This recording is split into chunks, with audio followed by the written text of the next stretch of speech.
In school, many knew him by his middle name, Perry. He was raised by his mom in one of the poorest neighborhoods in Houston, Texas. By age 12, he was over 6 feet tall. According to a classmate in a tragically prophetic way, he said he wanted to touch the world when he grew up. A gifted athlete, he went on to play basketball in college. He never finished. In his 20s and 30s, he was arrested several times. Upon his release from prison in 2013, he moved north, seeking a fresh start. A few months ago, he lost his job as a bouncer at a restaurant that closed to comply with a shelter-in-place executive order. He died shortly after at age 46, and hundreds of thousands have since cried out his name, George Floyd. George Floyd has become the latest symbol for global outrage over the racial bias that permeates and in some cases fuels police brutality against African Americans and other persons of color.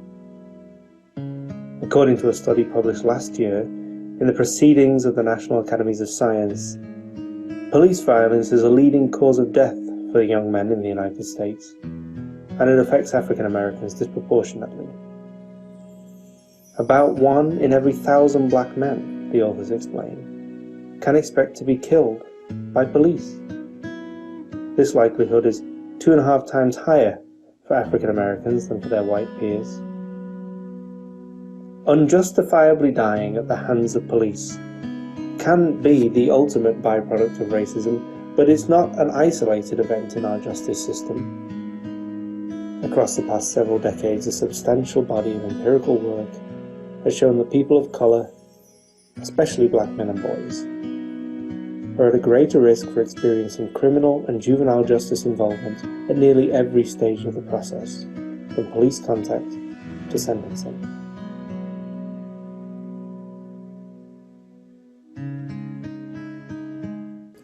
The recent racial justice events and the pandemic itself have conferred new urgency to long-standing issues.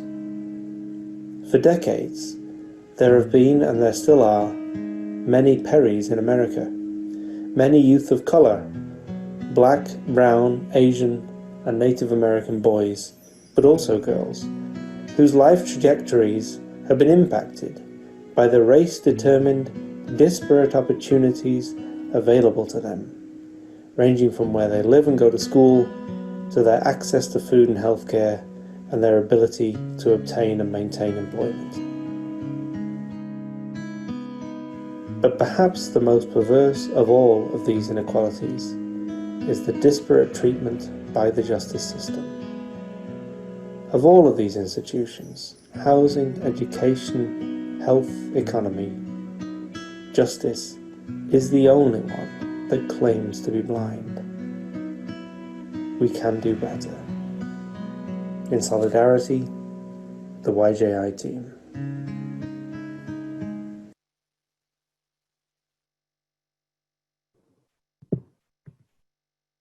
Hello, everyone, and welcome to the Youth Justice Institute Lunch and Learn webinar series. My name is Brian Rainey, and I'm a graduate research assistant at the YJI. So the goals of this webinar series are to act as a source for cutting-edge research. My apologies, one moment.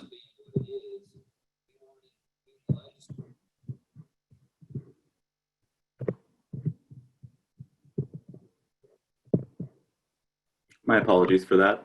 So the goals of this webinar series are: 1, to act as a source for cutting-edge research in juvenile justice issues; 2, to provide this information in an engaging and thought-provoking format; and 3, to bring together scholars and practitioners from various fields to explore these issues. So I have one housekeeping issue before we really get started with the main topic of the webinar today. So in the calendar invitation email that was sent out yesterday, we included a link to a web page showing how to access all of the features used today. So please reference this resource if you're having issues with these features. We highly encourage you to submit your questions as they come up. There will be points throughout the presentation today that are designated for answering audience questions, and there will be a Q&A portion at the end of the session today. So we ask that you put all of your questions for Dr. Mountz into the Q&A section, and comments can be submitted in the chat. And now that that housekeeping item is done, I think we're ready to hear from an expert in LGBTQIA+ youth and the systems in which they may be involved. Dr. Sarah Mountz's research focuses on the experience of LGBTQIA+ youth in child welfare and juvenile justice systems, and among homeless youth populations. Her previous research has used life history interviewing to explore the experiences of queer, transgender, and gender-expansive young people in girls' juvenile justice facilities in New York State, with attention to how the intersections of gender identity and sexual orientation, age, race, and ethnicity inform their trajectories into and out of the juvenile justice system. She is particularly interested in LGBTQIA+ and other youth activism and organizing. So Dr. Mountz is an assistant professor in the School of Social Welfare at the University at Albany, SUNY. So without further ado, Dr. Sarah Mountz. Thank you so much, Brian, for that lovely introduction. And I'm ecstatic to be here as we close out Pride Month and sharing Photovoice data from this research project with you. So from our perspectives, so I'll start talking while I'm trying to advance the slide. From our perspectives is a community-based participatory research study that I engaged in collaboration with a colleague of mine in the sociology department when I was a faculty member at California State University, Northridge in the San Fernando Valley and North LA County. And also a group of Masters of Social Work students who are our research team and very instrumental in carrying out the research. So we engaged in qualitative interviewing and Photovoice data collection with 25 young people who identified as LGBTQ and also were former foster youth of the LA County child welfare system. And I'm still trying to advance the slide. So I'm going to activate a polling question at this point. I wanted to, before I introduce the research team and give you a little bit more of an overview of the research, I wanted to ask who all's on the call. So I think Brian or Alicia are going to activate that polling question and you'll have some options. Okay, so do we have access to that data?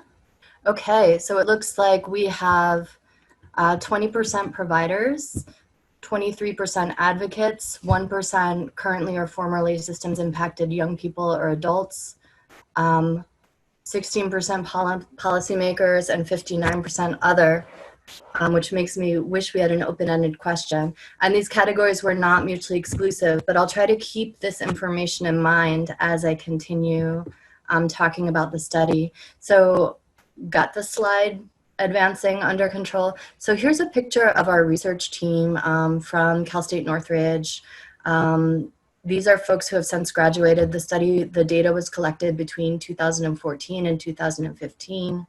And many of these MSW students have gone on to work for the child welfare system in LA County or for the Office of Mental Health and or the LA LGBT Center. And so they've been really instrumental in carrying some of this information with them. So I wanted to just sort of provide a little bit of background research information and lift up one study that gets referenced a lot that happened to have been conducted in, I was just asked to make the slides full screen. The Williams Institute in 2014 did the LA foster youth study and found that 19% of youth in the foster care system in Los Angeles County identify as LGBTQ, and the majority are also youth of color.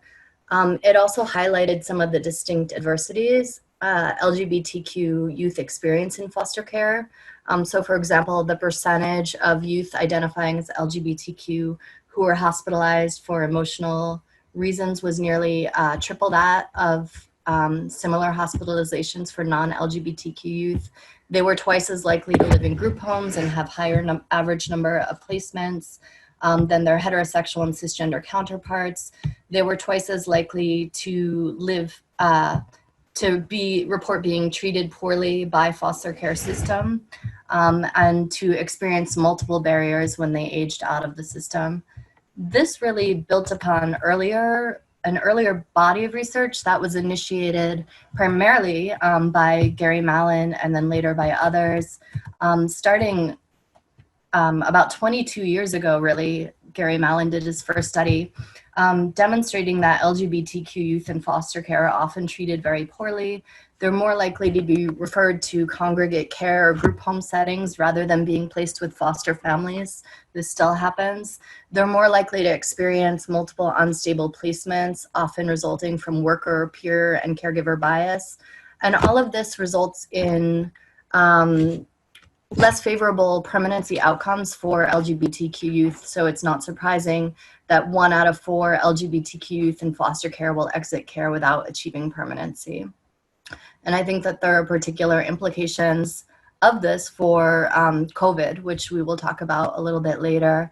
At this point, before I get into the methodology of how the research was collected, I wanted to ask I use a particular kind of research called participatory research, and I just wanted to get a sense of the folks on the call's familiarity with participatory research approaches. So if we could activate that second polling question, and it's on a Likert type scale.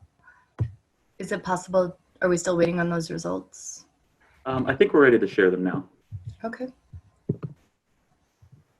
Okay. Okay. So there's more familiarity with participatory methods than I'm often used to. I work within the context of social work where these are still kind of very fringe or somewhat marginalized methods, although that's changing. So for this particular research study, I used community-based participatory research, which exists within a body of participatory research methods. It really comes out of public health and is embraced really widely and used within public health. And so this definition of what CBPR is, I've constructed based on the sort of core tenets or commitments of CBPR. So it's a cooperative and participatory research approach that engages community members and researchers as equal contributors in a co-learning process that involves systems development and local community capacity building. I want to emphasize the capacity building. CBPR is intended to be a mutually empowering process that achieves balance between research and action and recognizes the importance of intersectional power and privilege and how it plays out in the research process. So really attentive to issues of social identity and institutional power, and trying to redistribute power between universities or state-based systems and communities. So research with rather than on communities is always what we're striving for. The ways that we achieved, the ways that the participatory strategies that we used in this particular study, and again, I'm struggling to advance the slide, were that we convened a community advisory board of 5 individuals who were either providers working with LGBTQ youth in homeless youth service settings, or they were themselves LGBTQ-identified former foster youth. The community advisory board was multi-generational, multiracial. Folks had identities along the range of LGBTQ spectrum or as allies. We met on a bi-monthly basis, and they really helped with the planning and implementation of the research. So developing the research questions, reviewing the research guide. They helped a lot with recruitment. Navigating ethical issues that came up as we were moving through the research process. And I always like to point out that community advisory boards have their origins in queer and trans community activism. So at the beginning of the HIV/AIDS epidemic, in the face of really I would call moral negligence on the part of leadership and the scientific community to respond to the epidemic. Groups like ACT UP mobilized and forced groups like NIH to involve community members or community advisory boards in their research planning and operations, and worked with them to become more accountable to the community. So I always like to point that out. Another participatory strategy that we used was, and I'll talk a little bit about how we collected the Photovoice data in a minute, but at the end of collecting the data, we had all this wonderful data, photos and captions from participants, and we decided to have 2 gallery shows in which we exhibited the Photovoice findings, and we had the participants of the research study help us to curate those gallery shows. So this was a 2-phase study. The first phase was qualitative interviewing, and 25 participants engaged in these 1 to 3 hour interviews. I'm not going to talk too much about the findings from that part of the study today. I will share some places that you can take a look at that information if you want to do a deeper dive. I am going to focus on the second phase of the research, which was the Photovoice portion of the research. And so all participants who participated in qualitative interviews were invited to then engage in the Photovoice portion, and 18 of 25 participants did. So for folks who may not be familiar with Photovoice, it's a method that involves giving cameras. In this case, we had a small grant from California Humanities, so we were able to use, low-cost digital cameras to individuals within a community to use photography to identify, represent, and enhance their communities. And there are really 3 goals: to enable the community to record and reflect their strengths and concerns, to promote critical dialogue and knowledge about important issues through large and small group discussion of photographs, which we did, to reach policymakers and people who can be mobilized for change. And I think that's something that's so powerful about photography and other visual methods, is that it touches people in a different place than, say, maybe numbers or even interview testimony does. So folks participating in the Photovoice stage of the research were given 2 prompts. They were very simple: to represent your experiences in foster care through photography, and to represent your experience after foster care and your hopes for the future. So this is an overview of who our participants were. And when I'm sharing data from so small a sample, I like to lay out all of folks' identities, all of their intersecting identities, so that you can see all of who they are. And on the far left, you'll see that participants were given the option of either choosing a pseudonym or a favorite color, in collaboration with their birth date, their age, their race, their sexual orientation, and gender identity. A couple things I do want to quickly aggregate for you or lift up is that participants were between the age of 18 and 26, that the average number of placements for participants was 6.2, that for the 7 participants who identified as trans or gender expansive, they had twice as many placements, so an average of 12. And I also want to emphasize, consistent with trends of racial disproportionality in the foster care system, in addition to being queer or trans identified, 85% of our participants were also young people of color. And at this point, I want to move into our final polling question that went so fast. So why do you think most LGBTQ youth enter the foster care system? And you can check multiple boxes. Do we have that data? Can I see it? Okay, so 86% of people said family rejection related to sexual orientation and gender identity. 28% said parental substance use.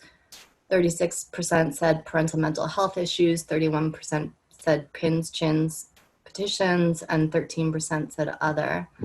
I think that is definitely consistent with the sort of dominant narrative I hear around why we think LGBTQ youth are overrepresented in the foster care system. I want to say that I think that we're still really grappling with understanding all the reasons why LGBTQ youth are overrepresented in the foster care system. But in this particular study, and this is based on the interview data, family rejection was seldom the reason for initial placement in foster care. So the reason for initial placement tended to be parental substance use or mental health issues. However, once in foster care, rejection, family rejection by both family of origin and foster parents, and mistreatment by peers and workers presented as issues throughout participants' time in care and presented barriers to permanency. So it may be a reason why LGBTQ youth linger in the system.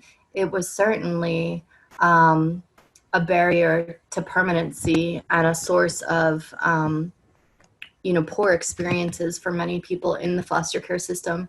But in this particular study, it was only a small handful of young people who identified family rejection as the primary reason why they entered the foster care system. Again, I think this is still something we're figuring out, and participants pointed to other things like systemic racism, intergenerational poverty, historical trauma, family immigration history. And so all of those things I think come into play and need to be considered.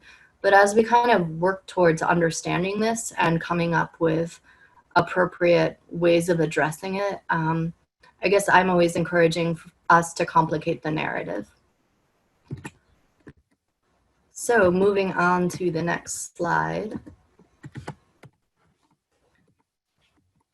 I wanted to share the Photovoice thematic findings, and there were really 4 themes that came out from the Photovoice data itself.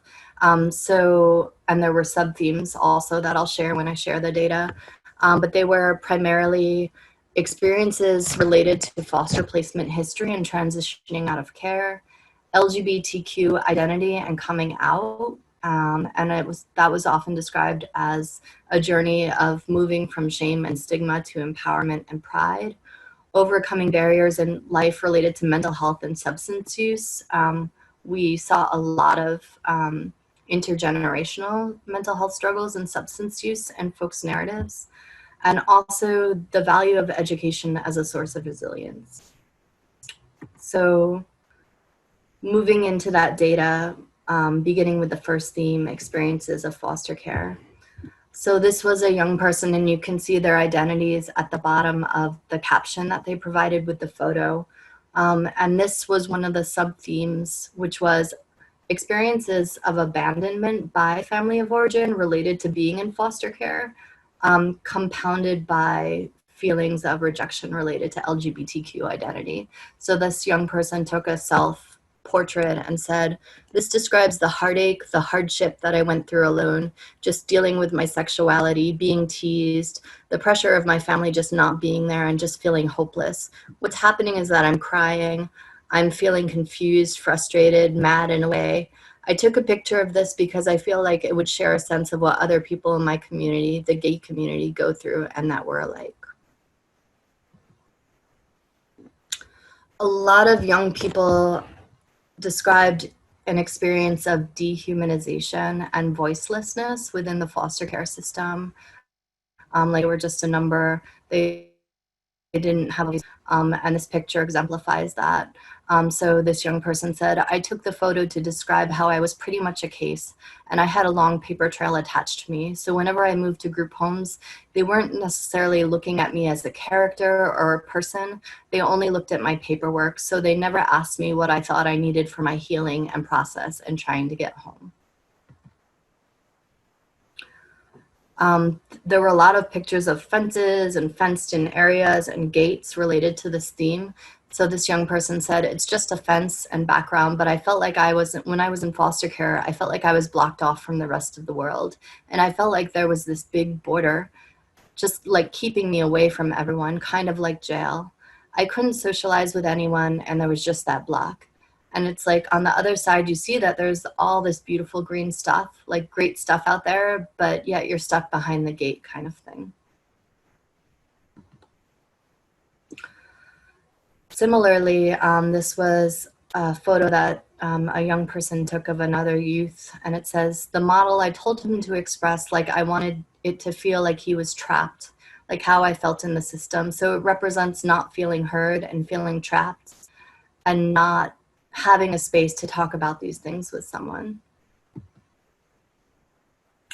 Some of the findings related to foster care experiences also focused on the lack of support, material and emotional, that young people experienced upon transitioning out of care. So this is a photo a young person took, and he said, the photo is a ticket I got after leaving the group homes in DCFS. I had received the ticket after I was homeless on the train after leaving the group homes. And about 30% of our sample reported having some experience of homelessness or housing insecurity within their first year of aging out of foster care. On that same theme, this participant said, "Back when food stamps looked like Monopoly money and came in the mail on the first of each month, and when they eventually ran out, our fridge looked a whole lot like this. Lord only knows how many days we repeatedly went without eating during the last week of each month." So speaking to the experience of food insecurity upon aging out. So moving into the second theme of LGBTQ identity and coming out. Again, it was often described as a journey of moving from shame and stigma to empowerment and pride. So a participant, Sally Mae, she called herself, took this photo and said, "I'm a Christian, I'm a woman, I'm gay. I honestly never thought I'd get to a place where I could muster up the courage to say those words. For years, I tried to pray the gay away, and it nearly killed me. It took 25 years for me to realize that my identity in Christ includes my sexual orientation, and that opened all new doors for understanding theology. These writings helped me to see that I'm exactly who I'm supposed to be, that changing my sexual orientation is a myth, and that suppressing who I am is not the answer." And this participant is actually now a social worker. This is another participant who called themselves Rainbow, who said, "This represents me showing who I am. The colors mean that I'm gay and I'm proud of who I am. And I don't care what other people say. I'm going to be walking with my colors and what it represents me." I love this photo because, well, I'm going to share the caption and then I'll tell you why I love this photo. So this is a young person and their friend, and Rainbow said, "This is when I started expressing myself and feeling free to express myself as gay. She's one of my friends that I met in high school, and she looked up to me and was always there for me throughout high school. It's significant because that's when I started expressing who I am and being a little more girly and being myself." And one of the things that really came out in these photos was young people's relationships to each other and the significance of those relationships as a source of resilience. I think that so much research on LGBTQ youth and foster youth and just youth who are marginalized in multiple ways is really deficit-based and focuses on, risk and HIV and STD risk and suicide risk and looking at kind of resilience, and particularly resilience created through peer connection, to me is a really beautiful statement. And so folks also talked about strides that still needed to be made within the community, particularly when we get at sort of intersecting identities. So this was a young trans participant who said, "It's me in a pink shirt. As LGBTQ youth, we have to focus a lot on what we wear, especially for trans people. Me wearing pink, I think sometimes it's a bold color, especially here in Lancaster because everything's so conservative. I'm still seen as a girl or I'm seen as gay. Why does a color have to define who you are? I feel like sometimes as trans people, we worry in going out. And we're like, okay, what are they going to think of us today? And it sucks that clothing has to do with that." Along those same lines, talking about advances that still need to be made. Sorry, there's a little bit of a delay in advancing the slides. So I'm going to ask for your help, but the photo that was there was a picture of, it's going forward instead of backwards, was a picture of a rainbow flag and a US flag. And the participant was saying, you know, we've made a lot of advancements in terms of marriage equality, but there's still so much further to go. And there's still so much that we need to sort out within our own community, particularly in terms of how we regard and advocate for youth within our community and systems impacted youth within our community. And it's before that.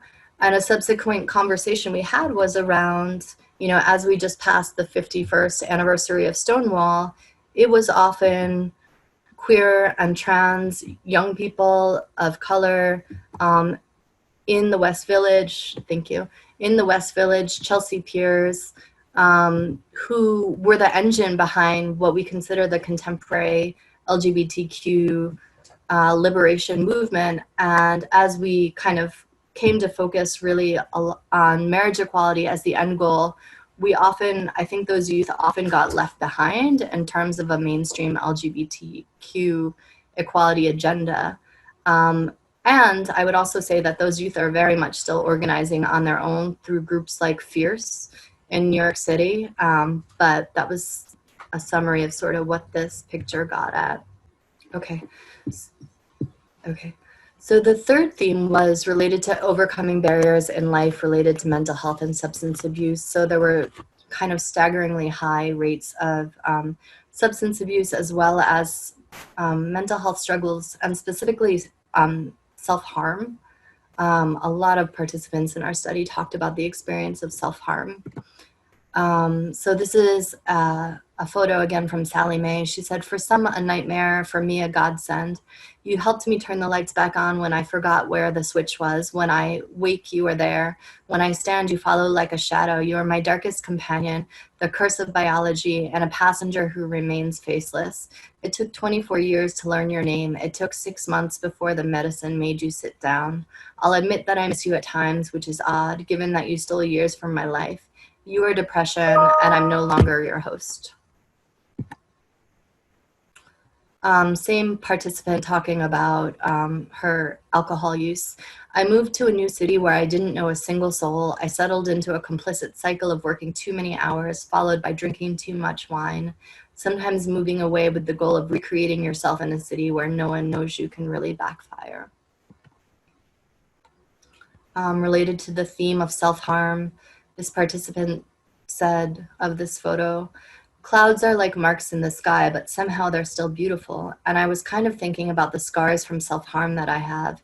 Even though it sucks that I have them, I show like it still made me. And sometimes people don't see them as a beautiful thing, but I think they are, because when they become scars, it means that you've grown, and one day you can look back at them and kind of just know that this was in your past."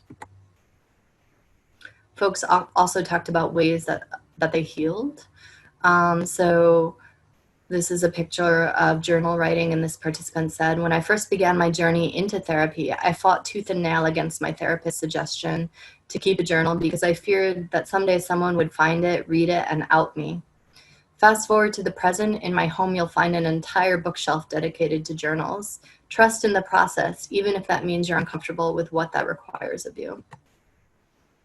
And finally, participants talked a lot about the value of education.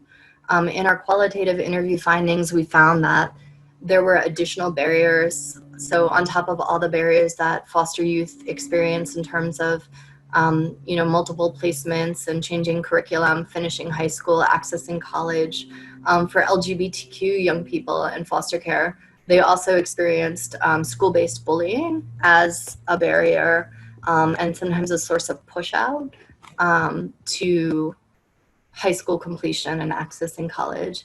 So this young person said, "I feel like if I was never in foster care, I could have been anything I wanted to be because I'm capable of being anything I want to be because nothing's getting in my way. Foster care was a big barrier because I couldn't go to school even though I wanted to. They kept moving me from place to place and I couldn't finish high school. When you're in foster care, they treat you like you aren't valuable."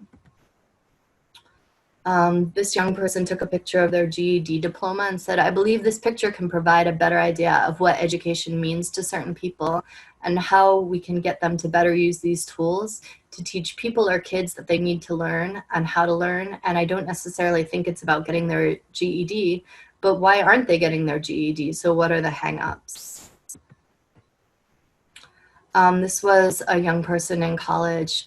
And I should say that in California, they have comprehensive campus-based support programs called Guardian and Resilient Scholars that came up again and again as supportive in terms of education, but also in terms of aging out of care that we don't yet have in New York.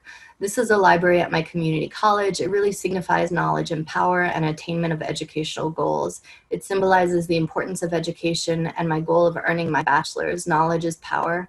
I plan on graduating from college.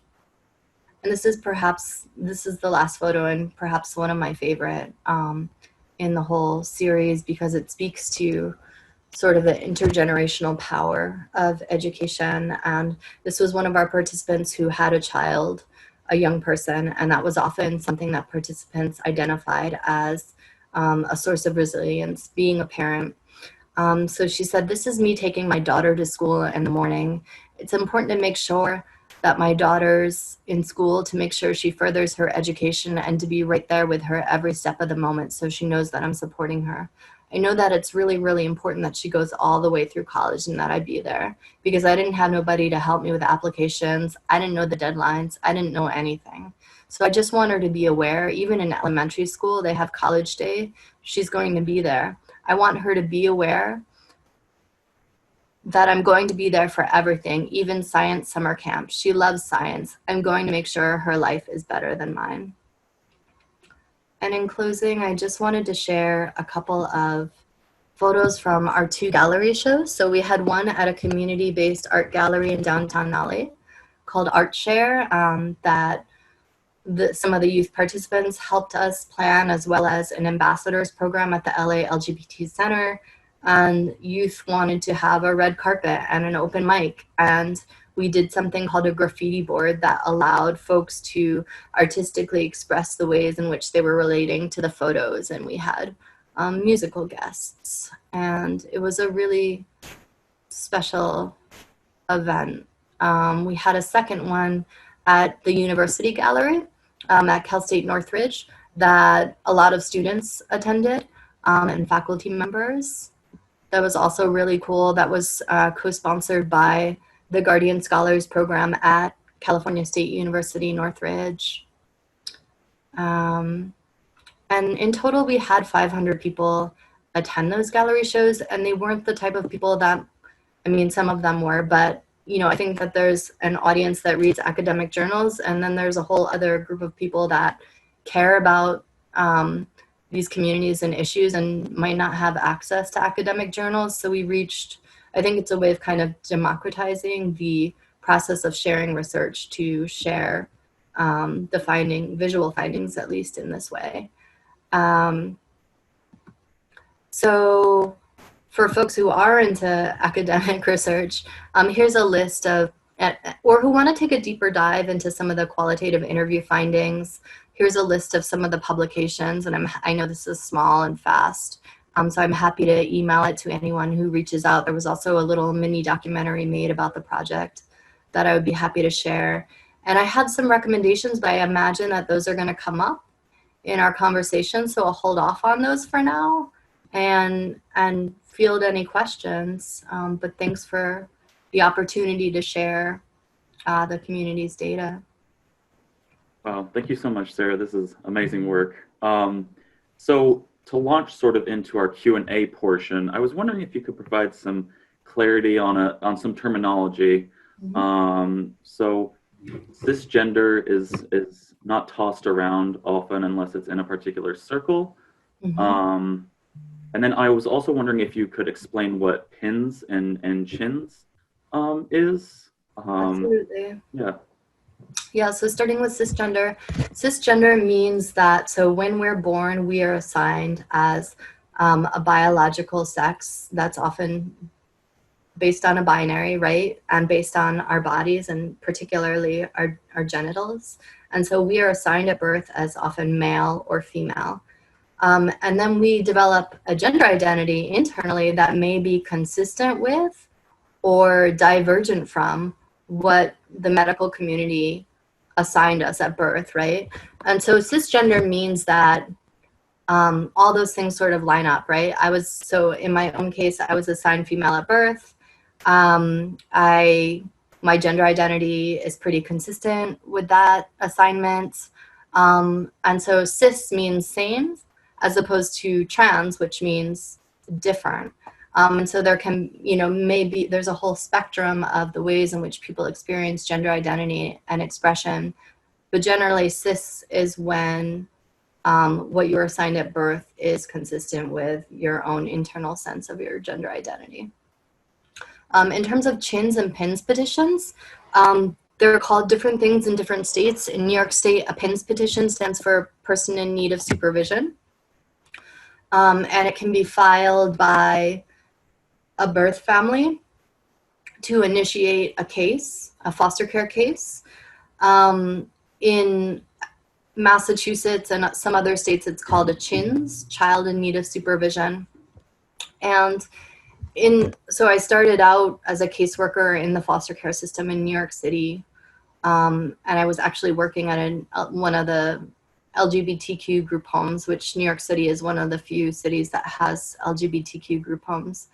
And something that I saw was oftentimes if there was an issue with family acceptance and rejection, the ways that those youth got placed in the system was through the filing of a PINs, where parents were saying, we want help essentially regulating our child's sexual orientation or gender identity. And that often set, in my other research and my practice experience, that often set forth a chain of action in which youth might get placed in foster care, and then, because of injury within the foster care system, may end up in the juvenile justice system or homeless. So it was often a really kind of problematic trajectory. Thank you.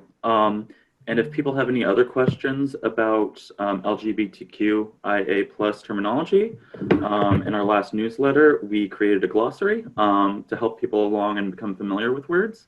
And I'm putting the link to that PDF in the chat.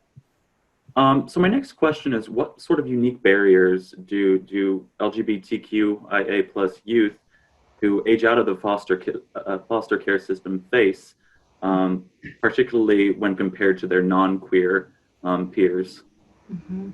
Yeah, so we have a little bit of data on that, and also certainly what came out in this study is that they're at increased risk for experiencing homelessness and housing insecurity. And that has to do with all the struggles to achieving permanency while in foster care. So in some cases, youth who exit the foster care system, regardless of the terms on which they entered foster care, I'm talking about non-LGBTQ youth now, they may, in the end, reunify with their family of origin. This is, I think, less likely to happen for LGBTQ youth. There's also employment discrimination that is experienced by LGBTQ youth, particularly of color, particularly trans and non-binary youth experience really formidable employment discrimination that kind of mitigates viable, safe, often employment options for them. And things like transitional housing.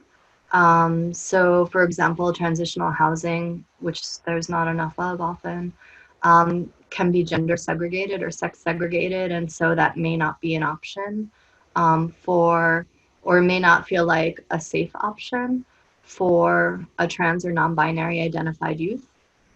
So those are just a few of, I think, the many barriers. I want to say that I think for youth who exit the foster care system in general, Like, there's just not a safety net for these young people, and they struggle really hard. And I think that's really coming out in the midst of the COVID pandemic. And some states have elected to, a handful of states have elected to pause aging out for youth in foster care, because while there's never a safety net, right now trying to access employment or housing is especially difficult. But as far as I know, New York has not yet paused the aging out process for youth in foster care. So I know that within the LGBTQIA plus community, there's still a lot of marginalization happening. So race, gender expression, and other facets of identity they're often contentious issues. So there's multiple marginality happening. So did the participants in the study speak at all about discrimination or bias within the queer community? Yeah, absolutely. And that came out much more in the qualitative interviews, because we were really probing a lot more for that information. But folks definitely spoke about personal and family experiences of racism, of feeling like they were targeted by the child welfare system. Their families were, and when they could have been receiving support, they were removed from their family's care. Folks talked a lot. There were a few participants who were undocumented, who talked about the unique struggles associated with either being undocumented themselves and being in foster care and being LGBTQ, and or being from a mixed status family in which one or both of their parents or extended family members may have been undocumented, and the barriers that presented to just family wellness and caretaking. Some participant, one in particular participant, talked a lot about, and I think we're in a moment where, as we are in the midst of Black Lives Matter, movement for Black lives, uprisings across the country, really having a moment of national reckoning around centuries of racism, how it's played out in law enforcement. I think that there's a parallel conversation to be had within child welfare around the ways in which the child welfare system has really built into its practices institutional racism and colonial practices. I think of the Indian boarding school movement, in which Indigenous children were removed from their communities and sent to boarding school to Europeanize them. And so some of the really critical participants spoke of those histories and the impact upon their family and their own situation. I think we often talk about racial disproportionality and racism within the child welfare system, and then LGBTQ disproportionality and mistreatment of LGBTQ youth within the foster care system in siloed ways. And particularly because so many of these youth are multiply marginalized, I think that these are conversations that we always need to be having in relation to one another. So those things definitely came out. So what are some research questions that arise from this work that you think are pressing or we need to take a closer look at? Yeah. So I think in general, the experiences of trans and gender expansive or non-binary youth have been really in systems, have been particularly child welfare, have been really underexplored. We did disaggregate the data of those participants and found some unique challenges that they experienced. So I mentioned that they had twice as many placements. They had a really hard time accessing often gender affirming medical care safely, depending on their caseworker and policies in place at the time. So I think that's an area that really needs a lot of attention. We absolutely need to be collecting national data around SOGI. It's not part of the AFCARS, the Adoption and Foster Care Reporting System. We don't ask questions about sexual orientation and gender identity. I think we need to be doing that nationally, and we need to be doing that in every state and jurisdiction, so that we know at what rates queer and trans youth are in the system and how best to respond. So that's something that I think we really need to look at. I'm really interested in, I think traditionally, research with youth, particularly systems impacted youth, is done in a very distant, kind of top-down way that doesn't amplify youth voice. And I'm someone who holds the perspective that those most close to or impacted by systems often have the best and most important information about how those systems could be supportive or the ways in which they've caused harm or injury. So research that centers youth voices. I also think that there are specific practices that we could be using more. I put up my recommendation slide, and I think we can call some of these practices, but they all also need to be researched and evaluated, so they kind of go hand in hand. The first 3 points with the asterisk next to them are things that youth themselves recommended as needing to happen, like over and over again in the interviews. So enhanced recruitment of LGBTQ and LGBTQ affirming foster parents. So lots of prospective foster parents who identify as LGBTQ experience discrimination as well. They could be really viable permanency resources for LGBTQ youth. I think that since we know that queer and trans youth are overrepresented in the system, there should be mandatory LGBTQ youth specific training for all child welfare workers, including frontline staff and foster parents. Something that the youth themselves pointed out was the need, given like really high levels of trauma and mental health struggles, complex PTSD, the need for LGBT affirming and foster youth affirming, intersectionally knowledgeable and trauma-informed mental health resources. And then this is a really big one to me. Caitlin Ryan developed a model for working with families of LGBTQ youth who may be rejecting, called the Family Acceptance Project. And it is sort of she gathered a lot of data mapping specific rejecting practices onto youth outcomes like depression or substance abuse or HIV, STI risk, and developed a psychoeducational model around working with families to move them on a spectrum towards greater acceptance. And this will certainly not work with every family, but if we can think of that as kind of fluid and workable and have the goal of ideally being able to reunify kids or, not remove them in the first place, I feel like we have this really great tool and this really great data, and it's been really underutilized by different jurisdictions and programs. And, as we engage in a conversation about how often we should be removing children from families and how we support families and communities in building capacity, I think that this is a model that we really need to be lifting up. And so there, I think, also needs to be a lot more research around how to do that, how an evaluation of sites where it's been implemented. And I'm just kind of curious what projects you're working on now. Are you continuing this line of work?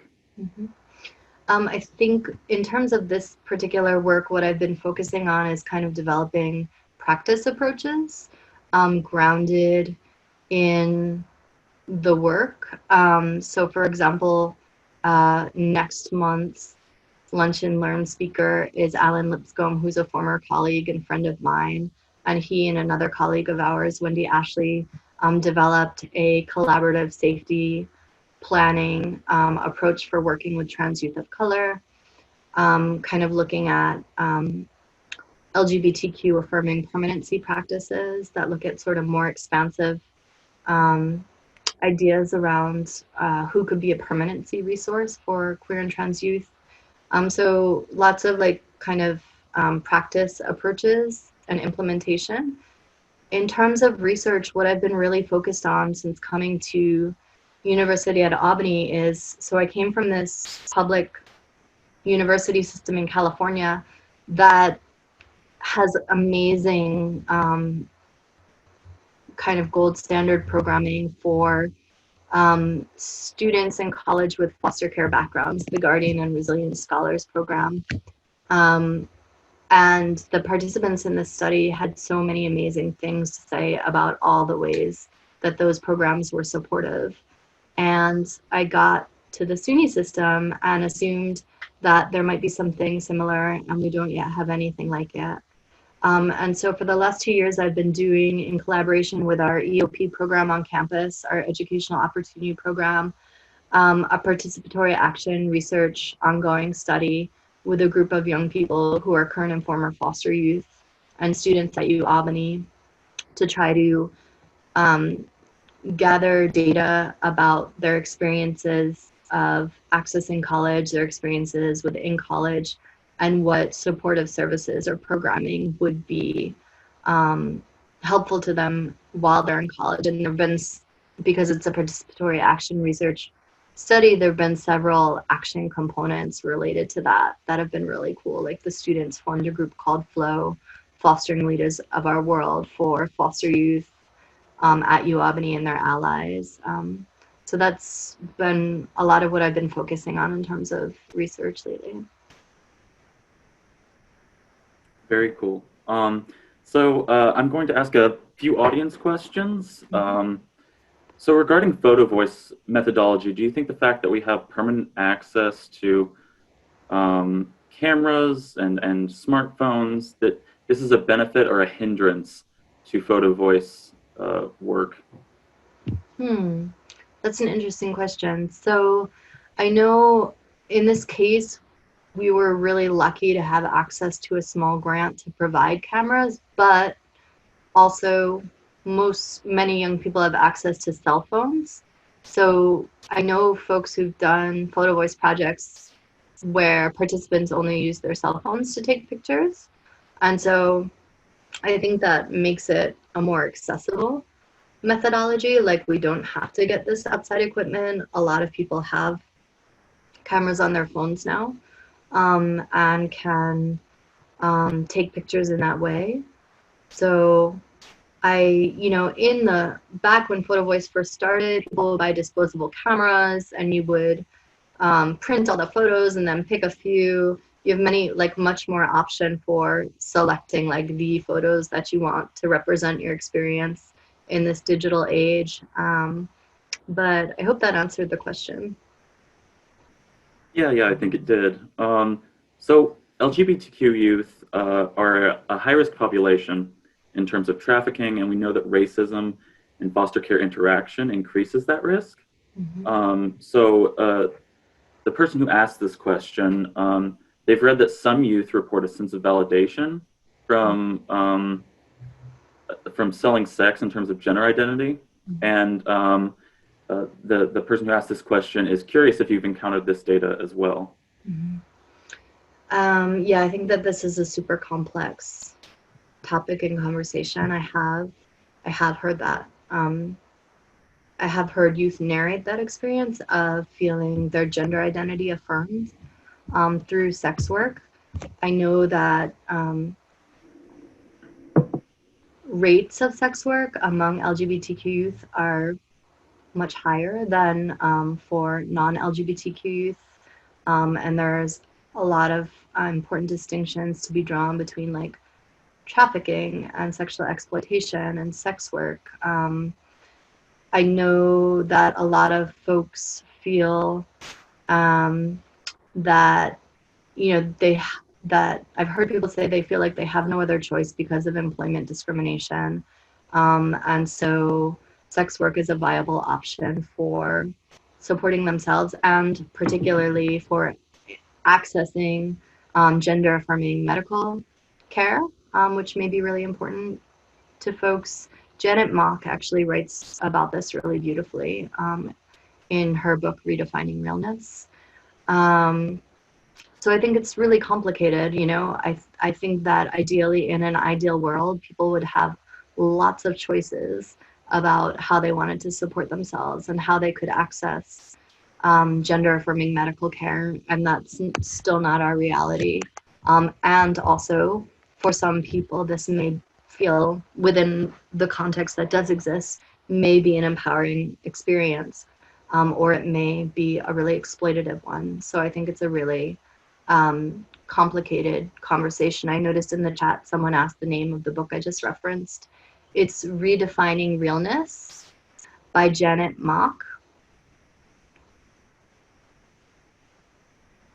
And then just one last question. How did the youth identify themselves as LGBTQ? Were there identifiers on intake forms?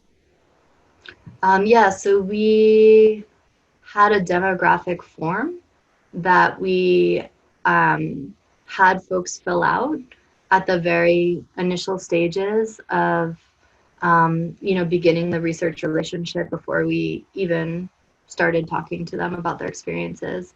And we didn't have predetermined categories. We left those open so that people could use whatever language they preferred to talk about their sexual orientation and gender identity. Oftentimes a much fuller portrait of all of who they are came out over the course of the interview than what you might write in a single line on a demographic form. Great, thank you. So on behalf of YJI and everyone in attendance today, I want to thank you, Sarah, for highlighting this important work and for showing us a unique form of research. And I'm so glad that you could join us today. Thank you so much for having me. I'm ecstatic to close out Pride Month in this way. I apologize for the early tech issues. I'm glad we stayed resilient and overcame them. And I had a little help here, but it was lovely to talk to you all today.